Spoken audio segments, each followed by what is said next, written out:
Bienvenue à tous dans ce Talk Afrique consacré à la question de la diversité ethnique et la promotion de la cohésion sociale en Côte d'Ivoire.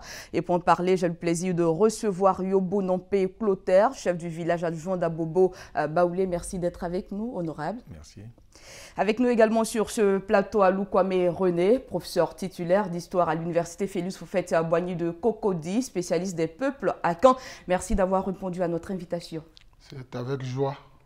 Merci. Mais avant d'entrer dans le vif de ce sujet, je vous propose de suivre ce reportage réalisé par Ange Morel-Tizé. Brassage culturel et construction de l'harmonie sociale est le thème donné à la 6e édition du Festi-Agni. Ce festival socio-culturel se veut être un cadre parfait pour établir le pont entre la culture Agni et les autres cultures en Côte d'Ivoire. Quand deux peuples déjà se rapprochent, il y a un certain nombre d'alliances avec les autres peuples. Tous les autres peuples aussi vont se rallier. Et ça va consolider toute la solidarité, toute l'unité nationale.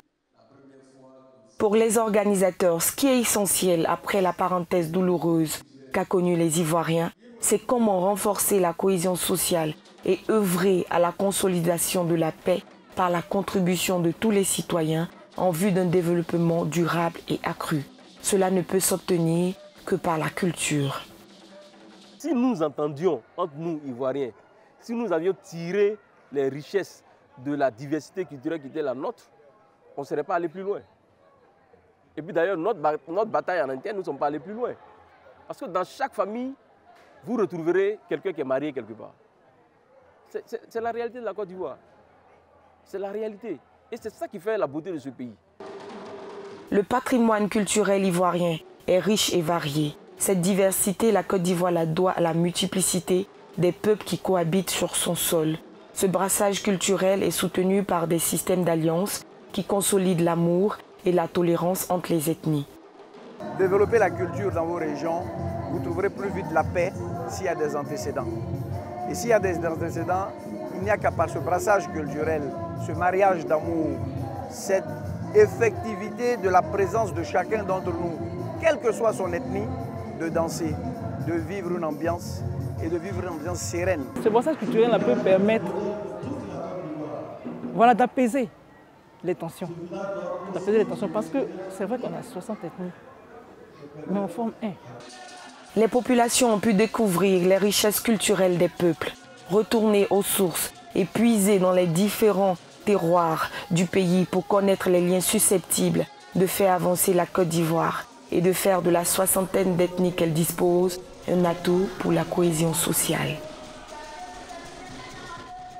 Alors, on vient de le voir, un festival Agni qui parle de brassage culturel entre les peuples ivoiriens.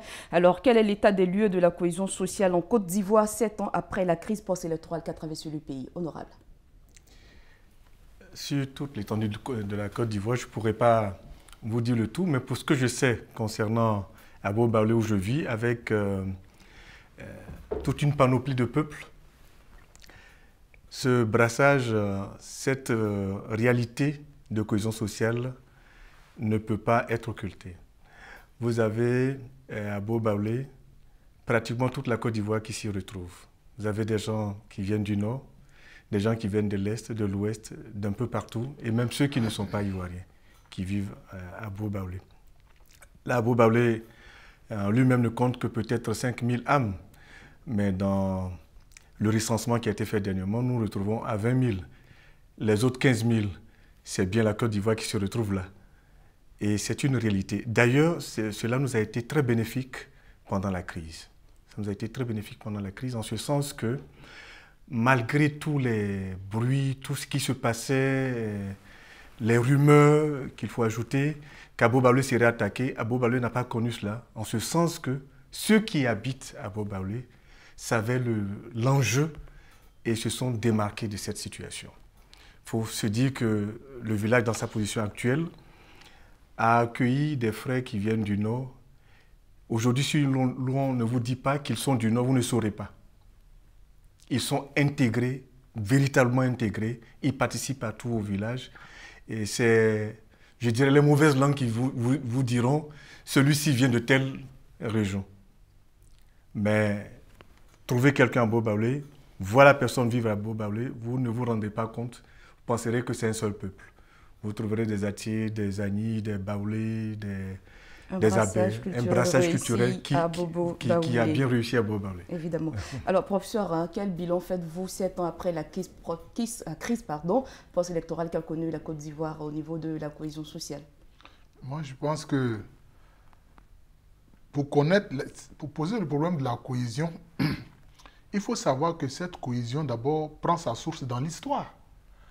Maintenant, si on veut en faire un bilan actuel après 7 ans, je pense que ce bilan ne sera pas complet parce qu'il faut que les gens sachent que nos ancêtres-là, ils ont d'abord tissé des liens lointains. Vous voyez? Si vous prenez par exemple le peuple Oué, mais il y a des familles qui sont d'origine malinké qui sont devenues Oué dans la région de Sémian. Les Oué de Sémian, beaucoup ont leurs ancêtres qui sont malinqués. Si vous prenez les Ano, qui sont à Caen, mais il y a la famille qu'on appelle les Nafanafoué, qui sont d'origine Sénoufo. Il faut que les gens sachent ces choses-là. Quand tu as en face de toi quelqu'un, quand tu sais qu'en fait, anciennement, vous avez les mêmes ancêtres, mais aujourd'hui, peut-être vous faites partie de deux ethnies apparemment différentes, ton comportement alors sera différent. Vous voyez? Donc moi, je pense que en faisant connaître l'histoire du peuplement de la Côte d'Ivoire, on pourra mieux entrer dans cette cohésion que nous recherchons. En fait, qui est avant tout politique. Ce ne sont pas les populations qui ont un problème. Les populations vivent ensemble. Elles ont toujours vécu ensemble. Vous voyez?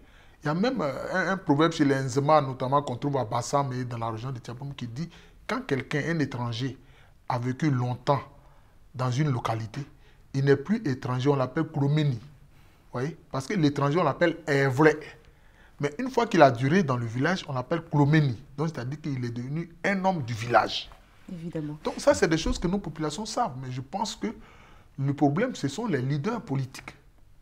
Si eux, la cohésion se fait entre eux, mais cette cohésion-là est déjà latente au sein des populations. Alors, professeur, la Côte d'Ivoire continue d'abriter des foyers de tension. Qu'est-ce qui explique les récents événements dans l'ouest du pays, notamment à Zongonia et Djokwe? Ce sont des problèmes de terre. C'est la gestion de la terre. C'est ça qui fait problème. C'est vrai, je sais qu'il y a eu une loi qui a été prise sur la question de la terre, mais je pense qu'il faut remettre tout ça sur la table. Je pense que d'abord, il faut que l'État de Côte d'Ivoire dise clairement que celui qui n'est pas un national, il peut avoir l'usufruit de la terre, mais pas en être propriétaire. Peut-être il peut en bénéficier si c'est un bail amphithéotique, peut-être de 99 ans, mais il ne peut pas en être propriétaire. Voilà. Et ça, c'est des lois qui existent ailleurs. Il ne faut pas que la Côte d'Ivoire soit gênée pour prendre les mêmes lois. C'est ça, c'est le problème de la terre qui fait problème. Même quelquefois, l'État dit la terre appartient à l'État. Mais il se voit obligé d'apurer ce qu'ils appellent les droits coutumiers. Mais si vous apurez les droits coutumiers, ça veut dire que l'État n'appartient pas à la terre n'appartient pas à l'État. Vous voyez? Donc il faut que l'État reconnaisse que il y a aussi des propriétaires coutumiers de la terre. Mais est-ce que les affrontements qui ont eu lieu ces derniers temps à Zonio étaient liés à ces problèmes fonciers-là? Souvent, c'est la base. Ce qui vient après, ce ne sont que des prétextes. C'est la question économique, c'est le problème économique sur l'exploitation de la terre. Parce que la terre rapporte. La terre donne un pouvoir économique. C'est cela le fond du problème. Tout le reste, quelquefois, ce ne sont que ce que nous, les historiens, nous appelons le casus belli, c'est-à-dire le prétexte qui provoque l'affrontement. Mais le fond du problème, c'est souvent un problème économique, c'est un problème sur la terre. C'est ça qui fait problème en Côte d'Ivoire. Alors, honorable, on sait que le gouvernement et les autorités ont parcouru tout le pays après la crise pour prôner un message de paix. Et malgré cela, l'ouest de la Côte d'Ivoire continue d'être en proie à certaines violences. Est-ce que vous pensez que ce message n'a pas été perçu par les populations, ou bien vous rejoignez le professeur avec cette question de titres fonciers qui continue de demeurer dans cette partie de la Côte d'Ivoire? Eh bien, je me vois appuyer le professeur parce que la terre nourrit. La terre nous porte. Et si le problème foncier n'est pas résolu, c'est comme si nous prêchons dans le désert. C'est une réalité. Si le lopin de terre que les populations de l'Ouest ont part comme ça, sans qu'il y ait quelque chose qui puisse leur permettre de survivre Mais lorsqu'on n'a rien pour survivre, il faut bien qu'on se batte pour survivre. Alors, honorable, la ministre de la Solidarité, de la Cohésion sociale et de la lutte contre la pauvreté, Marietou Kone, affirmait récemment que le président de la République, Alassane Ouattara, dès son arrivée au pouvoir, a mis au cœur de ses priorités de sa gestion la cohésion sociale et le vivre ensemble. Est-ce le cas aujourd'hui en Côte d'Ivoire? C'est le cas pour... Tout à l'heure, vous avez pris l'exemple d'Abobo Baouli. Oui, c'est le cas pour l'Ivoirien lambda. L'Ivoirien politique, ce n'est pas le cas. Parce qu'il en use pour faire sa politique. Mais pour l'Ivoirien normal, c'est le cas. Vous verrez dans une école, c'est rare qu'un enfant demanderait à l'autre, tu viens de quel village? C'est son camarade, il joue avec lui. Et c'est comme ça que nous vivons en Côte d'Ivoire.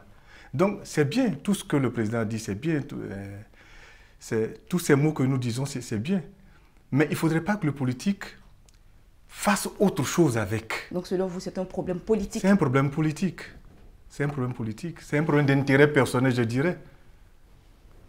Alors, parlons toujours de cohésion sociale. Et on sait que la Côte d'Ivoire s'est inspirée de l'Afrique du Sud pour résoudre certains conflits aujourd'hui. Les sources et les causes de ces conflits-là sont encore vivaces. Est-ce qu'il y a une possibilité de rétablir véritablement la justice, puisque c'est de ça qu'il s'agit?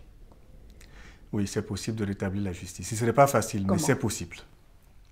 C'est possible si nous retournons à nos sources, si nous faisons recours à nos sources africaines, si nous faisons recours à notre manière de vivre avant toutes ces choses, si nous faisons recours à notre propre histoire, à la manière dont nous nous sommes installés, à la manière dont nous avons tissé des liens avec les autres peuples qui sont en Côte d'Ivoire. Si nous allons dans ce sens, alors nous pouvons résoudre notre crise sans avoir besoin de quelqu'un d'autre. Professeur, vous êtes d'avis, il faut forcément un retour aux sources pour résoudre les problèmes de crise en Côte d'Ivoire? Mais absolument. Vous savez, quelquefois, les politiques signent des papiers, ils prennent des engagements. Mais est-ce qu'ils les respectent toujours? Ils ne les respectent pas toujours. Or, dans nos traditions, il y a des rites qui obligent les gens à respecter la parole donnée. Ah oui, il y a des rites. Quand tu jures de respecter ta parole, mais tu dis que si je n'ai pas respecté cette parole-là, mais que je meurs, que tous les malheurs s'abattent sur moi. Est-ce que quand les politiciens prennent des engagements, ils jurent de cette façon-là? Ils ne jurent pas de cette façon. Même quelquefois, quand les papiers sont signés, pour eux, ce ne sont que des papiers qui ont été signés. Ça ne va pas plus loin. Vous voyez? Donc, nos traditions ont des mécanismes qui obligent les gens à respecter la parole donnée. Souvent, même nos ancêtres allaient plus loin. Évidemment, aujourd'hui, on ne peut pas faire cela, mais ils allaient plus loin. Quelquefois, ça allait même jusqu'à des sacrifices humains donnés de part et d'autre, de parents, de ceux qui prennent un engagement, pour qu'ils respectent l'engagement. Ça, c'est très important. Ce qu'on appelle les alliances ethniques. Mais souvent, à la base, au départ, il y a eu d'abord un conflit. Et maintenant, comme on ne peut pas demeurer permanemment dans un conflit, on prend un engagement. Et les partis, les deux partis, les différentes parties, mais donnent un parent qui est quelquefois sacrifié. C'est terrible, mais c'était comme ça. Vous voyez, c'est terrible, mais c'était comme ça. Et ainsi, les gens respectaient leur engagement. On a décidé d'aller à la cohésion sociale. Nous voulons être une nation, ce qui est juste. Évidemment, une nation se construit. Mais si elle se construit sur la base de la cohésion, il faut qu'alors les gens mettent en avant l'intérêt national. Voilà. Parce qu'à l'intérieur de la nation, vous avez différents intérêts que je peux appeler un peu des intérêts d'éléments, des intérêts locaux. Mais il faut que, pour ce qui concerne l'intérêt national, tous les intérêts locaux se taisent. Alors, en un mot, c'est sur quoi on doit mettre l'accent? Nous devons mettre l'accent sur l'intérêt national. Quand un problème est posé, quel est l'intérêt national? Au niveau du pouvoir politique, quel est l'intérêt national? Au niveau du pouvoir économique, quel est l'intérêt national? Même au niveau de la culture, quel est l'intérêt national? C'est cela. Même au niveau, par exemple, de la langue, de nos langues, est-ce que nous faisons la promotion de nos langues?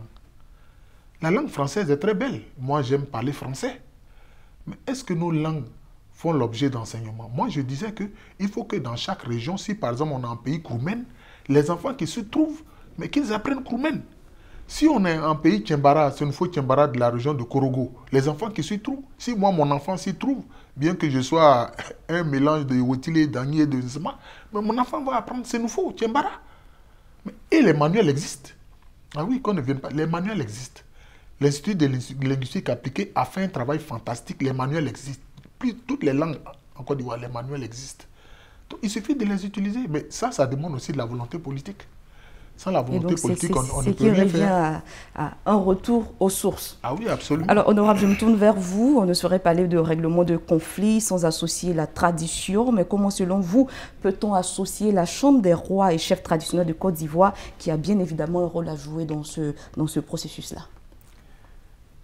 La Chambre des chefs et rois traditionnels doit d'abord se départir de la politique et regarder, comme disait le professeur, l'intérêt national. Ils sont des chefs et rois traditionnels, comme le texte le dit. Ils ont tout un peuple qu'ils dirigent. Ils connaissent les us et coutumes de ces peuples. Ils savent comment les règlements se font dans ces peuples. Et ils ont vu que ces règlements qui se font dans ces peuples, il n'y a pas de guerre, il n'y a pas de belligérance. C'est par le dialogue. Et ce dialogue aboutit toujours. C'est ainsi qu'aujourd'hui nous avons pu avoir, que nous avons depuis nos ancêtres, des relations avec d'autres peuples. Nous avons aujourd'hui des liens de fraternité très forts avec les autres peuples. Pourquoi est-ce qu'on n'exploiterait pas notre propre science? Nous l'avons. Exploitons-la. Et quelle est cette science? Cette science de l'Africain, je dirais. Cette science de l'Africain, comme disent les Européens, notre abrapalabre, où nous ne nous battons pas. Nous parlons et nous trouvons solution à nos problèmes. Est-ce que la plaisanterie apparentée n'est pas aussi une solution, certainement, en Côte d'Ivoire? Mais bien sûr. Bien sûr. Mais plaisanter fait partie même de la vie. C'est d'abord la bonne humeur. Plaisanter. Et ça nous fait vivre. Évidemment. Mais plaisanter, c'est l'une des meilleures manières de faire passer le message. Et que l'autre comprenne que ce qu'il dit, ce n'est pas la guerre, ce n'est pas la mort. Est-ce que vous, en tant que chef, vous avez pensé à pouvoir intégrer ça dans vos manières de règlement de conflit? Je vous disais tout à l'heure qu'Abo Balé ne connaît pas ces problèmes. Abo Balé, que vous soyez Sénoufo, que vous soyez même hors de la Côte d'Ivoire, vous avez un souci, que ce soit avec quelqu'un d'Abo Balé ou que ce soit quelqu'un qui n'est pas d'Abo Balé, le jugement est le même pour tous. Évidemment. Alors, la Côte d'Ivoire est constituée d'une 60aine d'ethnies environ. Le pays est depuis longtemps considéré comme une terre d'accueil. Selon vous, comment peut-on établir un cadre d'échange ouvert et neutre pour les différentes franges de la société afin de créer un cadre de dialogue inclusif? Professeur. Vous savez, les mariages de personnes de différentes ethnies, ça s'est toujours fait en Côte d'Ivoire. La meilleure façon de rapprocher des ethnies, des peuples, c'est le mariage. Ça va vous étonner, mais c'est comme ça. C'est pour ça qu'il suffit seulement de regarder souvent les annonces funéraires. Quand vous prenez les annonces funéraires en Côte d'Ivoire, qu'est-ce que vous constatez? Celui qui est décédé là, vous voyez que, soit s'il est malinqué, il a des parents à Caen, il a des parents qui sont Krou, Oué ou Bété, etc. On voit ça dans les annonces funéraires. Ça vient d'où? Mais ça vient souvent des liens familiaux, mais qui sont liés au mariage. Même en Europe, quand les Européens faisaient les guerres, les royaumes faisaient les guerres, comment ils réglaient les problèmes? Mais c'est à travers les mariages princiers. Donc, les mariages se font en Côte d'Ivoire. Chaque fois que vous allez dans les mairies un peu partout, vous voyez que les couples qui se forment sont des personnes qui sont de différentes origines. Mais très souvent, je vous le dis, nos conflits sont des conflits de pouvoir. Il faut qu'on se dise la vérité. Tant qu'on ne met pas l'accent pour voir que c'est des conflits de pouvoir, de gestion du pouvoir, d'accès au pouvoir suprême, qui est le pouvoir présidentiel, c'est ça qui fait problème. Sinon, au niveau des personnes, comme l'a dit le chef, mais on se rend compte qu'au niveau des personnes, de leur vécu quotidien, ça ne pose pas de problème. Moi, mon meilleur ami, quand j'étais étudiant, mon meilleur ami, on l'appelle Touré Abou. Il est de la région de Boundiali, du village de Kolia. Vous comprenez? Mais donc, c'est cela. Donc, c'est une affaire d'abord politique. Il faut qu'on pose le problème pour avoir une idée claire et chercher à le résoudre. Ce sont les dissensions politiques qui souvent s'étendent à nos populations. Voilà, c'est ça le problème. Alors, honorable, vous êtes d'avis avec lui pour régler pour trouver un cadre d'échange ouvert et neutre pour les différentes franges de la société et créer un dialogue inclusif? votre modèle à vous? Bien sûr. Et comme a souligné tout à l'heure le professeur, la famille est la base de la société. Et si la famille que nous créons, ce n'est pas une famille d'une même ethnie, à ce moment-là, vous avez déjà votre pied dans l'autre groupe ethnique, qui fait que dans l'autre groupe ethnique, vous êtes le beau et vous avez des devoirs envers l'autre ethnie, tout comme eux aussi ont des devoirs envers vous. Le devoir de respect, le devoir d'entraide. Vous comprenez déjà que la base de la société, c'est la famille. Si la famille n'a pas de restrictions pour se composer, mais nous avons déjà la solution à notre problème. Mais en plus, si nous établissons des règles en tenant compte de cette famille et des liens que nous avons avec les autres, ben, ces liens dépassent déjà les lois que nous avons. Mais malgré ce brassage, malgré ces unions et autres de différentes ethnies, ça n'empêche pas quand même de voir certaines tensions dans certaines zones de la Côte d'Ivoire, par exemple. C'est normal, madame. La langue et la bouche et les dents font toujours parler, mais sont toujours ensemble. Les problèmes existeront, nous ne disons pas qu'il n'y aura pas de problème. Les problèmes existeront, mais seront vite résolus et seront moins graves. C'est surtout ça. Dans l'histoire de tout peuple, il y a toujours eu des dissensions, il y a toujours eu des problèmes. Absolument. Mais ces problèmes ne sont pas restés là éternellement. Ces problèmes ont trouvé solution. Mais nous avons les mécanismes en Afrique. Nous avons les mécanismes en Côte d'Ivoire. L'histoire des Toupaya en Côte d'Ivoire. Mais ça existe bel et bien. C'est appliqué quand vous allez dans nos villages. Hors d'Abidjan, c'est appliqué. Mais Abidjan, comme c'est une ville économique et tout le monde court pour chercher quelque chose, des fois on fait fi de cela. Mais retournons à nos sources. Faisons recours à nos sources. Moi, j'ai dit, si nous faisons recours à nos sources, nous allons trouver solution à tout cela. Le problème des terres qui se pose à l'ouest, c'est un problème qui peut se résoudre. Asseyons-nous, parlons, établissons les liens des territoires que nous avons, les territoires coutumiers que nous avons, établissons les liens. Et puis, donnons à nos frères qui sont venus, comme disait le professeur, avec des règles bien précises. Est-ce que la société moderne n'est pas quelque part un frein à notre manière de vivre? Il y a un écrivain africain qui dit que la ville est un grand fleuve où si vous ne savez pas vous prendre, vous êtes perdu. Et c'est ça la modernité chez nous, malheureusement. Être moderne ne veut pas dire qu'on se réunit. Être moderne ne veut pas dire qu'on n'est plus ivoirien, qu'on n'est plus ébrié, qu'on n'est plus attié, qu'on n'est plus ani, qu'on n'est plus... C'est nous fou. On peut être moderne tout en gardant notre culture. On peut même moderniser notre culture. Voir à l'intérieur de notre culture des choses qu'on peut enlever ou parfaire. D'ailleurs, la perfection n'est pas du monde. Nous essayons tous d'aller vers la perfection. Cela veut dire que dans nos traditions, tout n'est pas aussi correct. Il y a des choses qu'il faut corriger. Nous pouvons les corriger, mais pas le dialogue, en nous appuyant sur ce que nous avons déjà comme us et coutumes. Alors pour terminer, honorable, le vivre ensemble est-il possible en Côte d'Ivoire? Oui, le vivre ensemble a été toujours possible et sera toujours possible en Côte d'Ivoire. Merci. Alors, professeur, vous, le vivre ensemble, votre avis? En fait, le vivre ensemble, on le vit quotidiennement. Les voisins, les gens qui sont voisins, est-ce qu'ils sont de la même région? Est-ce qu'ils parlent la même langue? Non, pas forcément, mais pourtant ils sont ensemble et ils sont solidaires. Il suffit quelquefois qu'il y ait un problème dans un quartier, vous allez voir, dès que quelqu'un du quartier meurt, tous ceux qui sont dans le quartier cotisent. Je vous ajoute, professeur, si bien que nous disons, mon voisin est mon premier frère. Voilà, voilà, mon premier parent. Donc, cette cohésion-là, elle se fait déjà. Les populations vivent cela au quotidien, ça ne pose pas de problème. Même au niveau des enfants, aujourd'hui, on a du mal à demander à un enfant, tu es de quelle ethnie? Il ne sait pas, il ne pourra pas vous répondre. Il ne pourra pas vous répondre. Et c'est un problème au niveau des grandes personnes. Voilà, mais surtout au niveau des politiques. C'est ça le problème. Même quand ils disent qu'ils vont vers les populations pour la cohésion, ils doivent commencer par eux-mêmes d'abord. Le problème de la cohésion commence par les politiques. Or, c'est eux les leaders. C'est eux qui sont la locomotive. Les wagons, c'est un peu comme la population. C'est là où la locomotive s'en va que les wagons suivent. Si eux, ils mettent l'intérêt national en avant, mais la population, les wagons vont suivre. C'est de ça qu'il s'agit. Nous avons nos autorités qui prônent la paix et la cohésion sociale à travers tout le pays. Tout à l'heure, je le disais. Madame, il y a le discours, il y a le vécu. Absolument. Il y a le discours, il y a le vécu. Et comme dit le professeur, c'est bien de faire toutes ces caravanes. C'est bien, c'est déjà une très bonne chose. Nous ne disons pas que c'est mauvais. Mais il faut aller plus loin. Il faut aller plus loin. Et je crois que c'est une chance pour nous, en Côte d'Ivoire, d'avoir la Chambre des rois et chefs traditionnels. Il faut que nous arrivions à codifier nos règles. Pourquoi est-ce que nous voulons vivre comme les autres peuples qui ne sont pas de chez nous? Pourquoi? Alors que nous avons nos manières de vivre, nous avons nos manières de faire. Pourquoi est-ce que nous voulons copier les autres, croyant qu'ils sont meilleurs à nous? Il y a eu la civilisation égyptienne, non? Ça ne nous dit rien, nous. L'Égypte est où? C'est en Afrique. C'est pas ailleurs. Ils ont vécu.